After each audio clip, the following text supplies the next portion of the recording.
this is part one of a three-part series. This is all about getting ready for 2026. And you might be thinking, goodness gracious, it's only October the 8th. Why are we getting ready for 2026? And I'll talk to you about that in just a few minutes. But this one is about navigating uncertainty, sellers, buyers, and the interest rate roller coaster. And so it's not, here's how you go directly into the face and overcome the interest rate objection. It's how do you have conversations that continue after you hear that objection? Because in many cases, and those of you who entered a 10 or an 8 or a 7 or a 6 into the chat box for the question that I asked, meaning how often do you hear the interest rate objection? If it's a 10, you're hearing that all the time, and it's very, very frustrating. And what I'm hoping is that you can come out of this presentation and you can actually have a different way of looking at things as we move forward. So I'm going to jump into, we've got two more webinars in this series. We have part two, which is the trust economy. And this is why more client conversations equal more conversions always. And I know that sounds strange, but what I'm telling you is if you can't find enough people who want to move forward, just keep finding people to talk to, and ultimately you will find more people to move forward. So that is going to be a really great one. Mark your calendar, November the 12th, although I'm guessing if you signed up for this Zoom, it's probably already on your calendar for the next couple. Part three is December the 10th, 2025. Both are at 11 a.m. Mountain or 1 p.m. Eastern. And this one is entitled Expanding Your Vision Beyond 2026. So it is all about, okay, you've decided to do this for 2026. If you get the momentum that you want to get in the year of 2026, how do you make sure that momentum continues in 2027, 2028, 2029? How do you make sure the momentum continues? You don't have to raise your hand or give me any indication of whether or not you can relate to this, but I see so many people in real estate that go from feast to famine. 1 month they're full, and the next month they're absolutely totally empty. Or 1 quarter they're just killing it, having the best results you can possibly imagine. And then the following 2 quarters they're really struggling to survive. And in many cases, it's because they lack the systems in place to make sure things are happening regardless of whether or not the agent is 100% focused on moving things forward. So the reason that we're starting this business planning session now is because it takes a lot to get a business up off the ground. And so if you start getting ready for 2026 on January the 1st of 2026, you're going to have real problems. This is a huge cargo plane that is taking off. I'm going to say that's Atlanta, Georgia, although I do not believe that it is. And how fast, if you know, how fast does this plane have to be going before it will take off? It's a big cargo jet. So go to the chat box and people guess for me how fast it needs to be going. And I noticed Matt Spheris is on. Good to see you, Matt. I haven't seen you in forever, brother. Go to the chat box, put in how fast you think it has to be going. Adam says it needs to be going 300 miles an hour. I'm just going to say not with me on it, on the ground, not going 300 miles an hour. Matt says 275. Viva says 100. Chloe says 100. Michelle Bush says 700. Elizabeth Moore says 140. Nobody's gotten it quite right yet, but you're close. A jet that size needs to be going about 180 miles an hour before it'll actually get lifted up off the ground. And so the reason I wanted to mention this is today is very important. When you get off of this webinar today, I'm going to really strongly encourage you. And this is something that I have to admit, if I could be vulnerable with you, there's so many things that I want to do, that I want to put in place to change my life and change my business, but I stay so busy that I don't have time to put those things in place. And so I believe after this session, each of you should sit down and write out the things, the 4 or 5 things that you need to do to put your business into the shape you want it to be versus whatever shape it's in today, if that makes sense to everybody. So today is the first day of getting ready for 2026. And by the time you get to January, if you want to have 6 closings in the month of January, you need to have all 6 of them on the books by December the 31st. And I'm sure everybody understands that. Now, I want to talk about a little concept that sometimes is not necessarily easy for everybody to understand. If I can get my slide to advance here, it doesn't want to cooperate. Most of us live life either this way or the next way I'm going to show you. And we want to have what we want to have so we can do what we believe we should do, so we can be who we think we should be. In other words, if I had a business that produced $300,000 a year, I would then be able to do all of the right things I need to do so I'll have the freedom so that I can be the person that I want to be.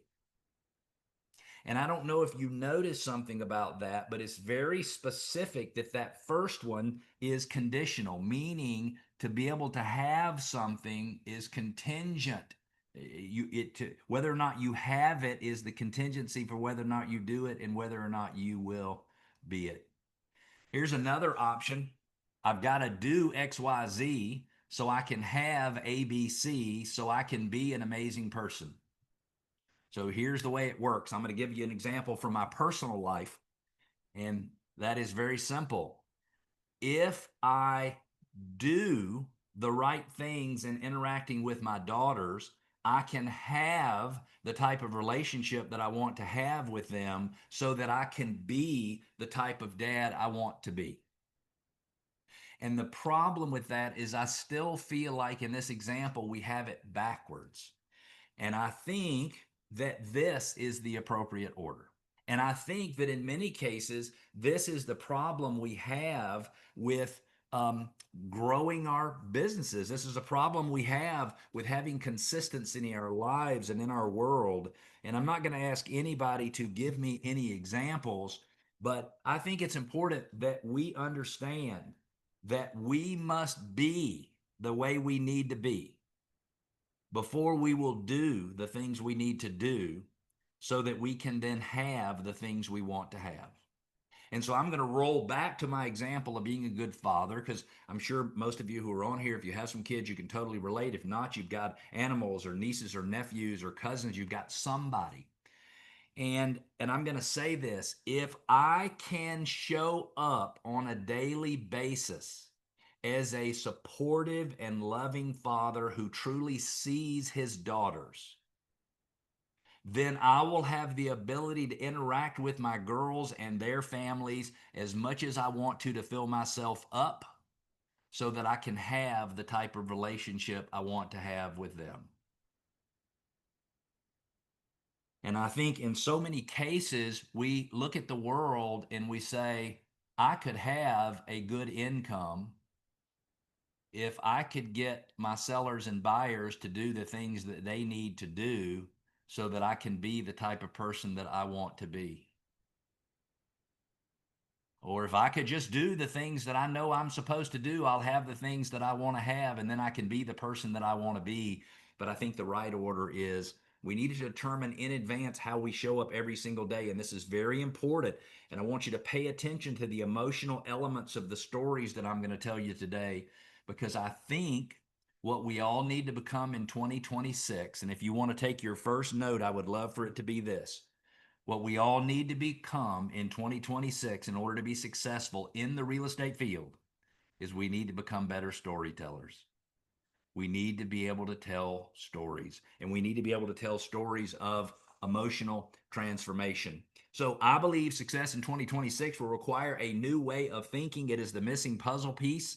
And I'm hoping that all of you on today's session will actually get that different thinking. So when somebody says to you, I cannot move forward because of interest rates, instead of thinking to yourself, and I'm not saying any of you do this, I would think that maybe if I were in your shoes, I might do it. If somebody says to me they don't want to move forward buying or selling a home, I would think to myself, dang it. I probably would say something a little worse than dang it. And I would go, well, okay, well, I guess I'll just have to follow up with you in 6 months or a year or whenever interest rates get better. But what if they don't ever get better? What if they don't ever get better? I'm leaving that person stuck and not helping that person understand the opportunities that they don't see that they have, but that they actually do have. And this is very important. So here's what we're going to do on today's session. First, we're going to go through a fairy tale, and I'm sure that it's a fairy tale that all of you have heard. It's called Beauty and the Beast. We're not using anything from the Disney version of Beauty and the Beast. This is all coming from the public domain. So, story might be a little different than what you saw in Beauty and the Beast, and that's okay. Then we're going to talk about emotional transformation communication and the journey from a negative, listen to this please, negative emotion to the possibility of a positive emotion. Because if I were looking at each and every one of you, and I can't see anybody on my screen right now, but if I were looking at all of you, I will bet you I could look into your soul if I look deeply enough, and I could see in your soul that there are things about your life today that you want to be different tomorrow. And if I continue to look in your soul and explore the things that you feel like you're missing today, my guess is that those would be causing some type of negative emotion. Maybe sadness, maybe shame, maybe a feeling of inferiority, whatever it is. And my guess is that when you got to, or if you got to where you think you want to be in the future, that you would have happiness or joy or whatever, a feeling of fullness. My guess is you would have those things. And so we're going to talk about that. We're going to talk about a SWOT analysis, but only the T. Notice that's the only letter that's in blue. We're going to talk about just the T, the threats of the SWOT analysis. Then we're going to talk about threat elimination systems. And then I'm going to have an opportunity for a giveaway for tools and resources, one of which, by the way, unless you are a private client of mine, you will already have this. But if you are not a private client of mine, this will be the only opportunity you will ever have to download this particular resource, because I'm going to show you the playbook of what we're doing with a lot of our teams in terms of business planning for 2026. Let's tell a story. Once there was a merchant who lost nearly everything. This merchant had 3 daughters, and as his finances began to recover, he offered each of the daughters a gift.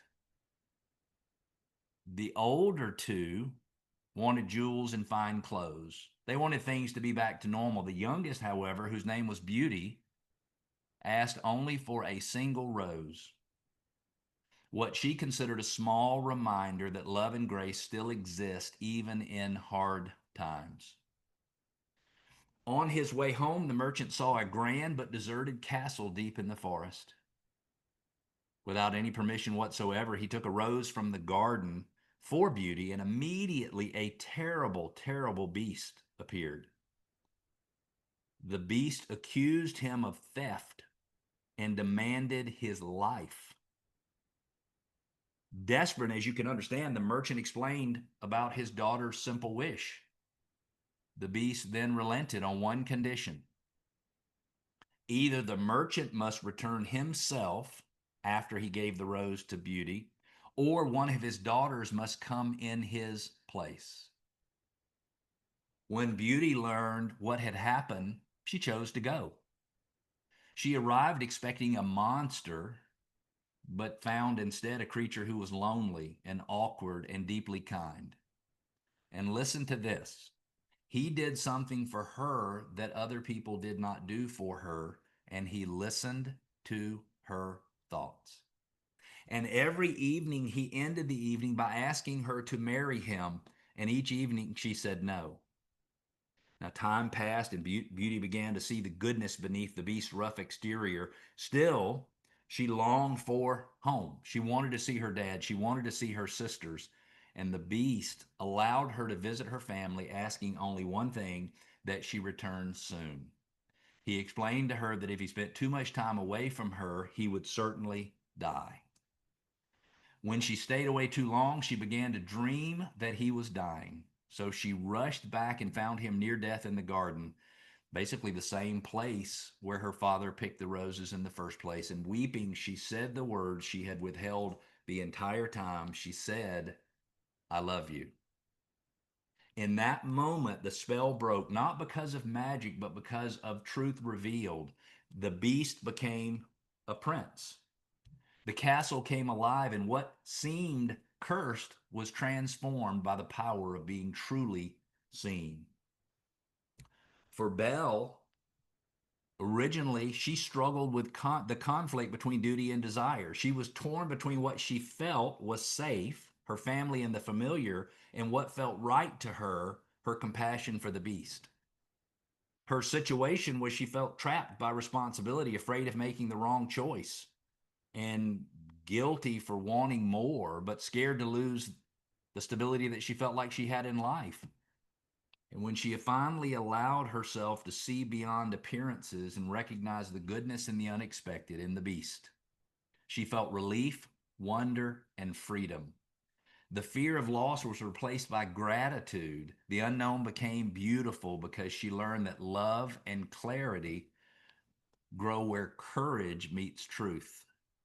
And for the beast, his situation was a little bit different. He struggled with internal blindness. He believed that his appearance defined his worth. And my guess is there are a lot of us in life who still struggle with that today. He let his isolation turn into bitterness, and his pride became a shield against pain. He was not going to let anybody in. He felt ashamed. He felt angry. He felt hopeless. But he was desperate to be loved, but certain it was almost impossible. And when beauty saw his heart for the first time and not his flaws, the beast experienced acceptance and restoration. The transformation wasn't just physical, it was the end of his hiding period. And he felt peaceful and he felt whole. So when we think about this, beauty felt trapped. The beast felt trapped. I'm going to translate that over into feeling stuck. Beauty felt stuck. I need to be with my family, but I want to be with the beast. And the beast felt stuck. He thought his appearance was his worth was defined by his appearance. He was bitter in his isolation, and he put up a shield against everybody out there. And in the end, he felt peaceful, and he felt whole, and he felt accepted, and he felt restored. And so the reason we tell this story is very simple. Every single prospect, seller or buyer you meet with has their own Beauty and the Beast story going on inside of their head. And what happens in many cases is we do not intentionally, but we leave them stuck in that negative emotion. So if someone says to you, I can't move forward buying a house until interest rates go down, that has nothing to do with whether or not they feel stuck with where they currently are. Meaning, just because they say, I'm not going to do it until interest rates are 5, doesn't mean that they don't feel really, really stuck and sad about where they are given their current situation. And this is very, very important for us to understand that when we meet with a buyer or seller prospect, when we talk with a buyer or seller prospect, there are things they want to do in life. And when somebody says, I'm not going to move until interest rates go down, they are telling you, I'm going to move, but now I'm stuck. They're letting something external to their world, something they have absolutely no control over whatsoever, they're letting that be the thing that makes the decision as to whether or not they decide to move forward in life. So when we look at emotional transformation communication, I want to walk through this so that we all clearly understand how it works. So if someone says to you, interest rates are too high, we're going to wait for interest rates to come down before we put our house on the market. The first thing you have to do, and it does not work unless you do this, it will not work. You have to meet them where they are. And so if somebody said to me, I can't move forward because interest rates are too high, check with me next year, I'd have to say, oh goodness, you know what? I can totally understand where you are. And my guess is that in many ways, having interest rates where they are today might make you feel stuck. Would that be a correct statement? And maybe the seller prospect goes, yeah, that would be a correct statement, because I need to meet them where they are. Where they are is stuck, where they are is sad, where they are is frustrated. Now, I'm not saying everybody fits this. Some people might just be happy as a lark staying in their current home. And I'm not trying to get you to artificially make people who are, stuck feel really badly about it, because sometimes people are stuck and they might feel fine about it. But in many cases, those of us who feel stuck in any way in our lives have some negative, some emotions of sadness or depression or whatever it might be. So the first thing you have to do is, when somebody gives you an objection, meet them where they are, meet them with the objection, confirm the objection, support the objection, and ask how that is causing problems. The next thing we want to do is confirm that negative emotion. So we said, you must feel stuck. I'm just curious, but does being stuck make you feel sad, or make you feel disappointed, or make you feel frustrated, or make you feel whatever, impatient, make you feel frustrated with your partner because he or she does not want to move forward when you do? What is the emotions that come with it?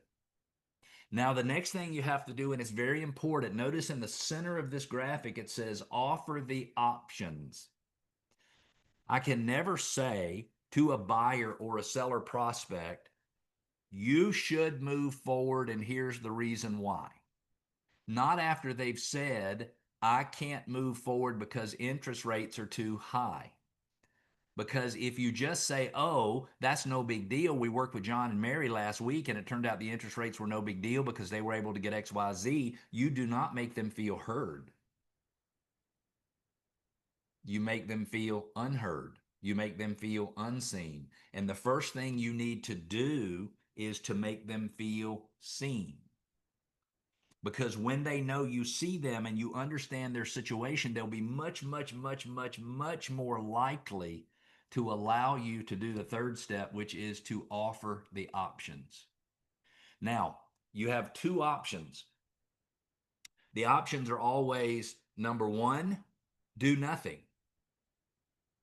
If you do not present the option of doing nothing and staying exactly where they are, they will not pay attention to the other option. So I want you to think about this. And let's just say that you and I was the salesperson and you are a home seller.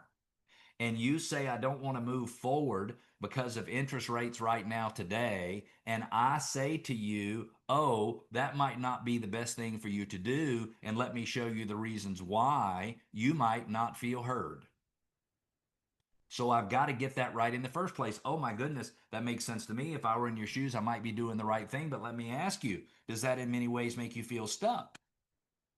Are you disappointed that you can't just say yes and do it right now? Are there things in your life that are on hold because you're stuck living where you're living today? You have to ask that question because it's very, very important. And then you can offer the options. And the options are this. Number one, Mr. Seller. Now remember, you're still the seller, so put yourself in the seller's shoes, Mr. and Mrs. Seller. You can do nothing and you can stay here. You already own the home. You can keep the home for as long as you want to, and that is always an option. But another option would be to do this. And let's say, for example, another option would be to move forward selling a home today so that you could possibly save enough off of the purchase price of your new home to offset the additional interest you would pay at 6.25 versus what you've said you want to pay, which is 4.75. And I'm not asking you to say, yes, I want to stay where I am, or yes, I want to do the other option. I'm asking you to explore and learn more about the other option. So, what I'm saying is maybe staying in the same place would be the right thing for you. On the buy side, maybe not buying a home would be right for you. Maybe that would be the case. But number two, maybe we could save enough money for you on the purchase price of a home to offset all of the additional interest you'd pay over the first 5 to 7 years. I'm not saying we can do that. What I'm saying is, I think it would be at least worth doing some additional research so we can see those numbers in black and white. So, what we're trying to get them to say yes to is having additional discussions with us. So, we can take something that is very emotional, not logical really at all, and we can turn it into something that has a little more logic involved. Then, after we've presented the options, we can say to them very simply, okay, what would you like to do? Number one, would you like to do nothing? Number two, would you like to explore the program that we call our interest rate offset system? I'm happy to meet with you separately. I'm happy to get a lender on with us. I'm happy to do whatever we need to. We can walk you through the numbers, no cost, no obligation. Then you'll have everything in black and white and you can make a decision as to whether or not it's the right thing for you to move forward. Do you want to do nothing? Or do you want me to show you about an option that I think might make sense for you for moving forward? And if when I asked you to rate on a scale of 1 to 10 how often you hear the interest rate objection, those of you who got closer to 10, I'm hoping, because I really feel for you, when I saw those numbers of 7 or 8 or 9, when I saw those numbers coming in, I'm like, wow, that's a lot of pressure. That's a lot of weight. Because if it's a 10, you're hearing it so often. And my guess is you probably don't have some foolproof system for how you deal with that. And remember that the last piece of this emotionally transformative communication is to explain that the possibility of getting a reduced price on a house you're purchasing as a buyer, or going ahead and selling your home and getting a reduced price on your next home as a seller, could put you in the city where you want to be, with the partner you want to be with more rooms for your kids, could help you deal with your divorce or a death or a relocation or whatever it is, and could put you in a position where you feel whole or you feel full. I was talking to a lady one day who was so frustrated, she was in tears because we were talking about her moving. And the reason she wanted to move is because her kids, both of them, were having a terribly, almost abusive experience at their current school. Now, I don't know this firsthand, I just know this from the explanation. And she said, I want to move forward, but I just don't have the wherewithal to make it work. Now, this was years ago. This was 6 or 7 years ago, maybe even longer. And I could tell that she was starting to tear up. And I said to her, oh my gosh, I'm so sorry. Can you tell me what's going on? And she said, I just feel like a failure as a mom. And here's the powerful thing. When she said that to me, I did not have any desire to get into a manipulative sales mode to talk her into doing something that she did not want to do. I did, however, feel like I should pull out both of my guns, both of my bats, whatever it is, and start trying to help protect her, because for me, her feeling like a failure as a mother was not an option in any way. I was not going to be able to allow that. So when I said to her, okay, let's take a look at what the numbers might look like. We didn't have any of the shift modules. We didn't have any of these systems. But I said, let's get with our lender. My lender at the time's name was John. Let's sit down with him and let's run all the numbers. Your sale, the expenses, how it will work, and we'll do worst case scenario there. And then your purchase, how your down payment would work, what you'd need at closing, how your monthly payment would work. And let's just see the numbers in black and white. And then you can make the decision after you see it as to whether or not it's something you could do. And if you're listening and listening closely, you're probably recognizing, oh my gosh, that's exactly the same thing he's talking about, how we use the shift modules today. But here's the cool part about it, is when you're talking to someone and you realize they're suffering in some way because of their situation when it comes to selling or buying a home, and you realize that they're sad or they're depressed or they feel like a failure or they feel inferior to other people or they feel like a crappy dad or a crappy mom. If you're anything like me, and I'll bet most of you are even more emotionally sensitive to other people than I am, you would do almost anything to help that person get to a different emotional state, except convince them to see other options so that they can figure out how to move forward. And I know none of you would intentionally not show them that option. But in many cases, somebody says, I can't do it because interest rates aren't right. We say, great, I'll check with you next year. We check with them next February, and they sold their house in August of the prior year with someone else because someone else saw their pain and someone else offered them an opportunity and a way to work through that. So everybody is on a story of emotional transformation. going from a feeling that they do not like to a feeling that they love, going from feeling inferior or vulnerable or whatever it is to feeling full and to feeling fully present and to feeling seen and heard and able to live the life that they're trying to live. And if most of you are thinking, hey, wait a minute, he is piling this on too thick, I want to caution you, please, please pay attention. Because what I'm trying to give you is the secret to having conversations with people who already feel stuck. It is the secret. And when you learn to be a good storyteller in the final quarter of 2025 and all of 2026, you will be amazed at the added number of buyers and sellers you'll be able to help next year. Next, we're going to move into the SWOT analysis. Most of you probably are aware of a SWOT analysis. It stands for strengths, weaknesses, opportunities, and threats. On the left side of the line, you have things that are internal to you, your strengths and your weaknesses. On the right, you have things that are external to you, which are the opportunities, which is where a lot of people like to focus, is in the opportunities. But all of your good marketing messaging comes from the T, from the threats.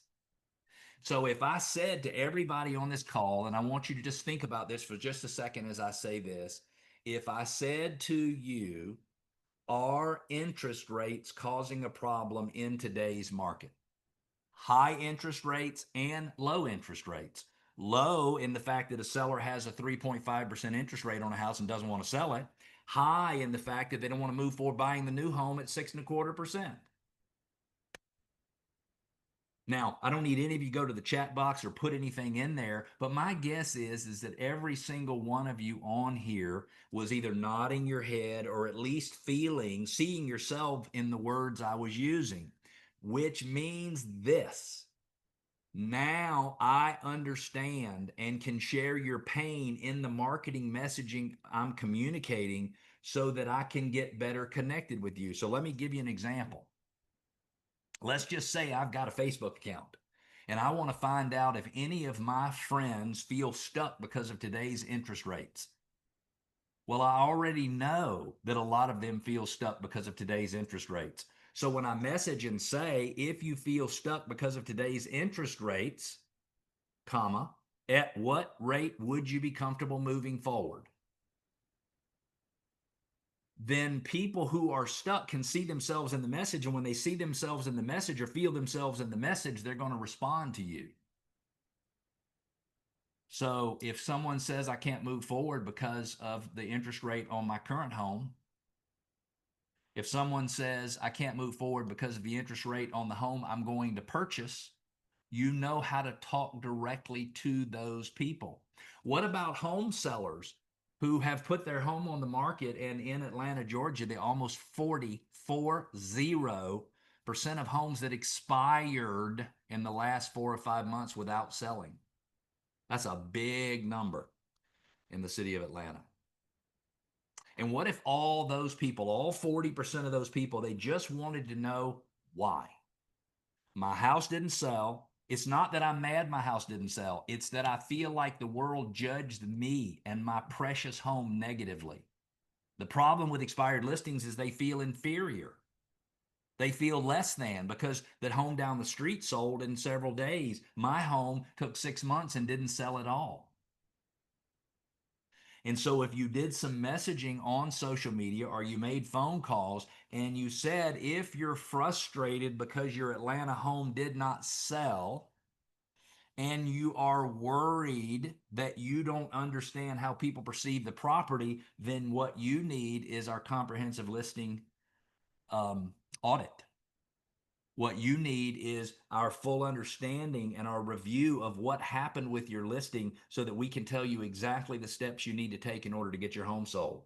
So if you message into the face of the threat, and this is totally backwards from the way most of us think, because most of us think, oh my goodness, I've got to move away from the threats. I've got to make sure people are not remembering those threats.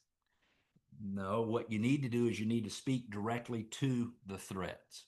Now, as we've been talking over the last 40 minutes, I've mentioned threat elimination systems many times. I'm going to give you a couple of different threat elimination systems. All of you that are private workman coaching clients, you'll have access to all of this stuff already in your shift modules in Workbench.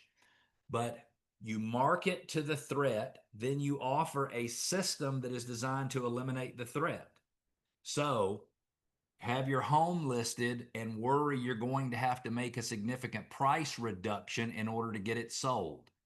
You need to learn more about our stop, drop, and save system, where we can show you how maybe you could spend half of the money that you would spend if you discounted the price, offering a temporary buy down on interest rates. And the question is, would you like to hear about it, or would you not like to hear about it? Would you like to stay where you are, or would you like to hear about how that works?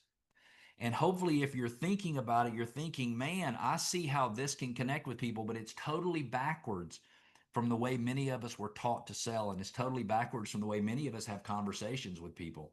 I know still today, I miss lots and lots of opportunities where I could use emotional transformation communication and I could use threat elimination systems. And I simply miss the opportunity because I'm not paying attention to the fact that they feel stuck. Now, the way the shift systems work is very simple. You have a conversation, you have an interaction.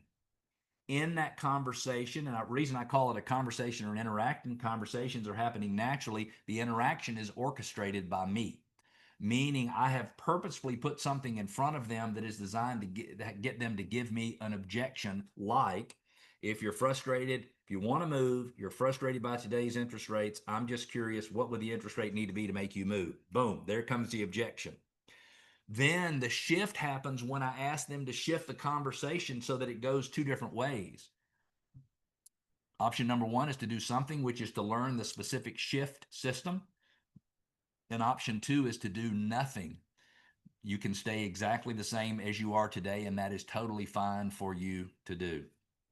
So a couple of the shift systems that I've been mentioning, and don't worry, you will get these at the end of this session, are the interest rate offset system and the stop, drop, and save system. The interest rate offset system is a system that has a calculator that goes with it, where you can say, okay, and let me just maybe, well, I don't think I want to pull it up and share it because I might lose all the other stuff I'm sharing. But there's a calculator, and you say, if the interest rates today are 6.5% or 6.25%, and I would be willing to move forward at 5, it allows you to punch both of those numbers in, and it prints out for you the exact amount of additional interest you will pay on your new home, your purchase, over and above if the interest rate was, say, 5%. So 6.25 is the rate that it is today. I'll move forward if I can get 5. It helps you figure out how much that 1.25% interest rate cost over the years, and gives you an exact number of how much you're trying to save off of the purchase price. So what we're basically saying is that if you move forward and we can save $18,670 off the price of your home, then technically you will have offset all of the additional interest that you pay. We have tons of shift modules. We have the appreciation offset. Even in Metro Atlanta, where the market is starting to slow, we're still seeing price appreciation year over year. Up in the Northeast and the Midwest, if you're on from those areas and you're listening, you probably don't have as many problems with people moving forward because your market is much stronger than it is in the Mid-Atlantic, the Southeast, the South, and the West. The market is much weaker. In fact, when the markets in those areas were stronger, the Northeast and the Midwest were slightly weaker. So we're sort of trading places here. But these shift modules are designed to give somebody the opportunity, the option to be able to move forward when they might not otherwise have any other options, and they wind up feeling stuck. Now, the stop, drop, and save is all about temporary buy downs, either 2-1 buy downs or 3-2-1 buy downs.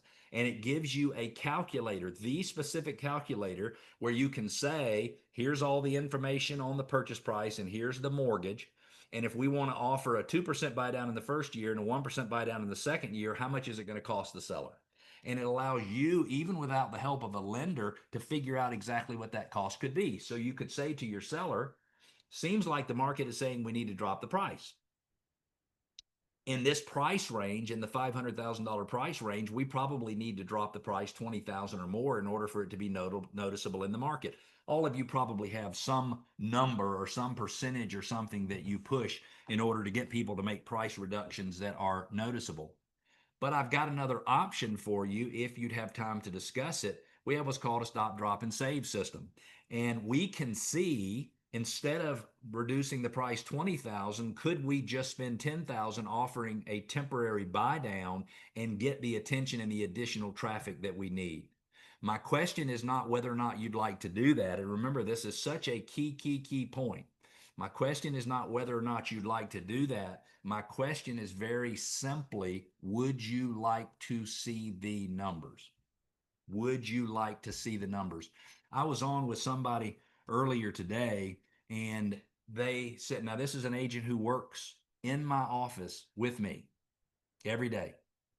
And she said to all of my agents, man, oh man, there are some good deals on new construction products all across Metro Atlanta. And if you want to move your buyers forward, then you need to mention to them that they have an opportunity to buy new construction and maybe get a 4.99% interest rate and maybe save. She told a story about a builder dropping the price of a home $100,000. $100,000. Well, there's a shift module for that. There's a shift module that actually gives you the tools and the resources to be able to say, hey, Michelle, if you're interested in buying a home, I'm not saying you want to work with me to beat up a builder, but if you do want to beat up a builder, I think there's a good chance we could actually get a good deal today. Let me send you over a couple pieces of documentation that tell you why now is a good time and gives you our strategy for what we would do to negotiate the best deal. Because maybe that's something we need to consider for you as a possibility. And remember, it is not you need to do this. It is you can either stay where you are and feel stuck, or you can consider doing this, which would be follow the system for saving money on new construction property. And you can use the workman system to give people the proof of, look, these are the things that we recommend that you do.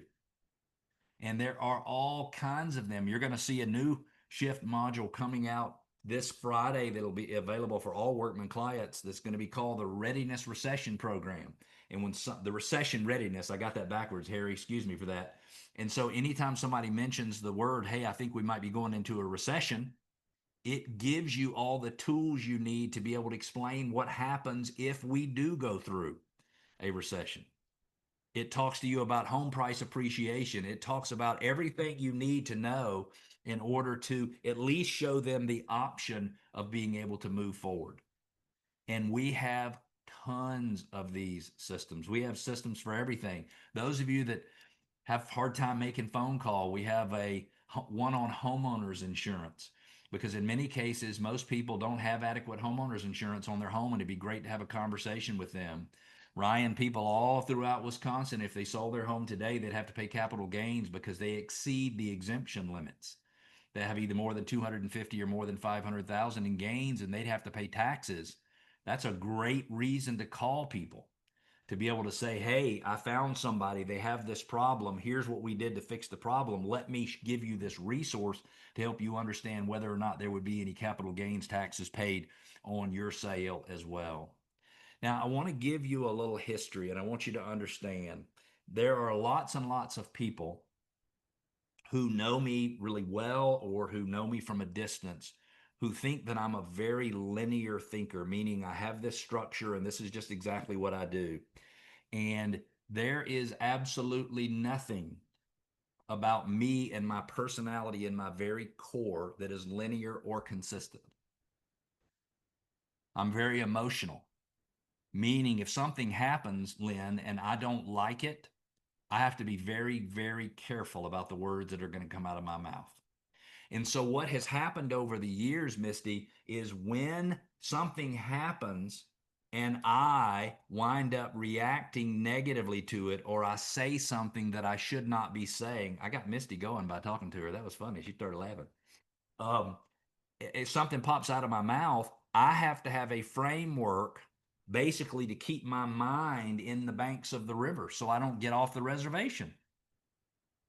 Because if you leave me to myself, Paul, you say you don't want to move forward, I'm going to feel sorry for myself. I'm going to tell you, well, I'll just call you next year and I'll tell you in a way that doesn't make you feel like you're very important to me. And I will have just ruined my opportunity to do business with you. So when you hear me talk about a system, all I'm talking about is giving you a place of safety. That's it. That's it.